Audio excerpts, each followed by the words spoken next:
As promised in the previous two videos, we're now going to be talking about moving a team from storming to norming. How do we get out of that stuck place where we are bickering and a little unsure and not yet productive as a team? Let's explore that.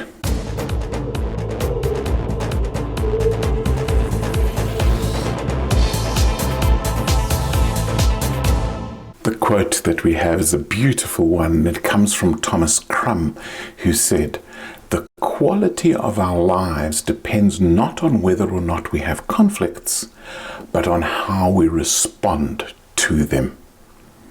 The quality of our lives is not whether or not we have conflict. In fact, a good quality life, I think, has conflict. But it's how we respond to that conflict. Now, how does that apply to our teams? Well, as our teams go through the stages, we start with the forming and we then get to the storming. Now, this is where we're a little uncomfortable with each other and we're a little unsure of what we're doing and we're not really getting traction and we're not sure if everybody's pulling their weight. So we need a constructive way of handling that phase to get to the place that we call norming. And so how do we make that transition? Well, the first thing is have some rules about conflict. Rules like don't attack the person, attack the issue. These kinds of things. Have also some rules around decision making so that we know this is how we're going to make decisions. These kinds of decisions will be made by consensus, but there are certain decisions that are being decided by the team leader or even somebody outside of the team. Let's be aware of that. Let's be aware of what our decision-making process is. And by the way, one of the keys is, and when we have made a decision or not. How many times do we have it in the storming phase, especially where somebody raises an issue a week later and says, "Oh, but what about this?" And we say, "But we made that decision." "Oh, no, we had a discussion. I don't think we made a decision." So we need to be very, very clear. When is a decision made? And will everybody buy in whether they agreed with the decision or not? That's a key one as well, because we need to be on the same side even when we disagree with some of the decisions. And the final one of this is that common purpose.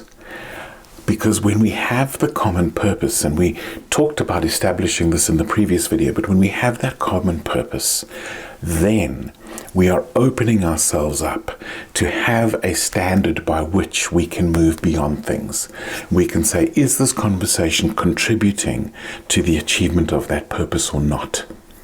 And if it's not, what can we do with it to get it out of the way so that we can get back to solving the problems of fulfilling our purpose? And this is where it gets very exciting for me, because actually this trumps all the problems. So we have problems around accountability, decision-making, and conflict, but the purpose can trump them all as long as all of those three align with the achievement of that. And a purpose is a motivational thing. People often miss this, is that people desire to be part of something bigger than themselves. And when we can set that purpose well, everything draws in towards it.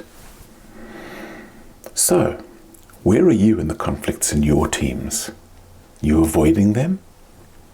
Or do you have clear guidelines of how to move through the conflicts towards a common purpose?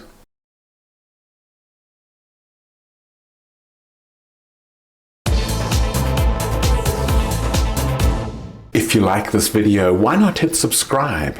That way you can regularly get conscious leadership updates in your YouTube feed.